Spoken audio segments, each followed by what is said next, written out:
Hello friends, આજે આપણે બનાવીશું એકદમ હેલ્ધી પ્રોટીનયુક્ત મૂંગલેટ. મૂંગલેટ બનાવવા માટે અહીં મેં મગની મોગર દાળ લીધી છે, જેને આપણે 2 પાણીથી સરસ રીતે વોશ કરી લઈશું અને ડૂબોડૂબ પાણીથી આપણે તેને ઢાંકીને 2 કલાક માટે પલાળી રાખીશું.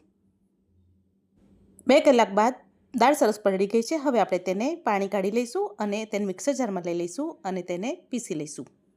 બહુ પતલું ને અને બહુ ઘાટું ને એ પ્રમાણેનું ખીરું થાય એ રીતે પાણી ઉમેરીને આપણે તેને સરસ રીતે પીસી લઈશું. તો પીસેલી દાળને આપણે એક બાઉલમાં કાઢી લઈશું. હવે મસાલા કરી લઈશું. સ્વાદ પ્રમાણે મીઠું, આદુ મરચાં લસણની પેસ્ટ અને ખૂબ સારા પ્રમાણમાં કોથમીર ઉમેરીશું અને બધું સરસ રીતે મિક્સ કરી લઈશું. હવે તૈયાર કરેલા ખીરાને આપણે નોનસ્ટિક પેનમાં લઈ લઈશું અને તેને ફેલાવી લઈશું, એટલે નાના નાના પુડલા જેવો શેપ આપીશું. પુડલાને આપણે થોડોક થીક રાખીશું. તેની ઉપર આપણે ઝીણી સુધારેલી ડુંગળી, છીણેલું ગાજર અને છીણેલું બીટ ઉમેરીશું. સાથે જ આપણે તેની ઉપર છીણેલું પનીર ઉમેરીશું. તમે તમારા મનપસંદના વેજીટેબલ ઉમેરી શકો છો.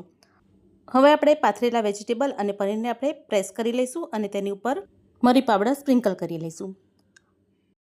હવે આપણે મૂંગલેટને શેકવા માટે ઘીનો ઉપયોગ કરીશું. તો ચારે બાજુ ઘી ફેલાવી લઈશું. અહીં મેં 1 ચમચી જેટલું ઘી ઉમેર્યું છે. હવે આપણે તેને ઢાંકીને ગેસની સ્લો ફ્લેમ પર 5 મિનિટ માટે ચડવા દઈશું. 5 મિનિટ બાદ તેને હવે આપણે ટર્ન કરી લઈશું. તો તમે જોઈ શકો છો નીચેની તરફથી સરસ શેકાઈ ગઈ છે. હવે એ જ પ્રમાણે થોડું ઘી ઉમેરીને આપણે બીજી સાઈડથી તેને શેકી લઈશું. ગેસની સ્લો ફ્લેમ પર 5 મિનિટ શેક્યા બાદ હવે આપણે તેને ટર્ન કરી લઈશું. હવે તેને નીચેની તરફ ખુલ્લી જ આપણે તેને ગેસની સ્લો ફ્લેમ પર 5 મિનિટ માટે સરસ કડક થાય એ પ્રમાણે તેને કૂક કરીશું. તો અહીં એકદમ સરસ કલર ચેન્જ થઈ ગયો છે અને મૂંગલેટ એકદમ સરસ તૈયાર થઈ ગઈ છે.